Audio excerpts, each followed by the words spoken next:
Merry Christmas, everybody! This is Jen here, and 'tis the season to be merry, saying f off to your diet, and just having a wonderful time with all your loved ones. Ever wondered what eggnog tastes like? Spicy, boozy custard is how I describe it.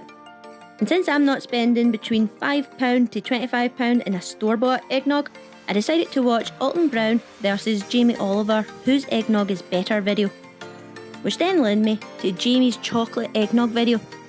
So this is me throwing down the gauntlet to Jamie and saying, I challenge you, whose indulgent eggnog tastes better? So let's get started. First, separate your room temperature egg yolk and egg whites into 2 different bowls and put them to the side. Next, put your milk, cream, vanilla extract and spices into a pot and gently simmer. However, this is indulgent eggnog, so I'm melting my caramel chocolate into the cream first and then adding my salted caramel milkshake and spices before gently simmering. While your pot is gently heating up, cream half your sugar into the egg yolks. You'll know when you're ready when the mixture turns fluffy, a lighter colour and leaves ribbons on the top.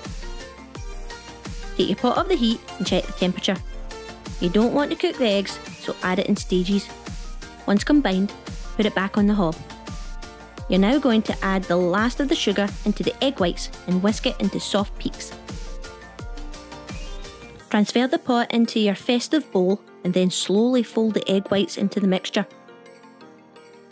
It should create a thick and creamy consistency. If it's lumpy, then don't worry, because I'm going to show you that my version doesn't matter about lumps. I've left adding alcohol to the end, as I'm going to show you my chef's kiss moment in both child friendly and adult mode. For the wains, get a blender and add some ice cream into your eggnog. To keep with my salted caramel theme, I chose a salted caramel ice cream. Blend for 5 seconds and then transfer it into your favourite mug.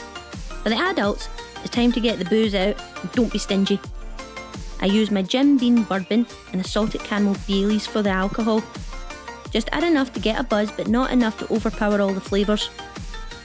For the sharp eyes in the room, you'll have already noticed that I used a Malibu rum and Jim Beam bourbon. That's because that's all I had in the house at the time. However, it did give me an idea of different varieties, so keep an eye out for it. I recommend having fun and experimenting with different alcohols and flavours.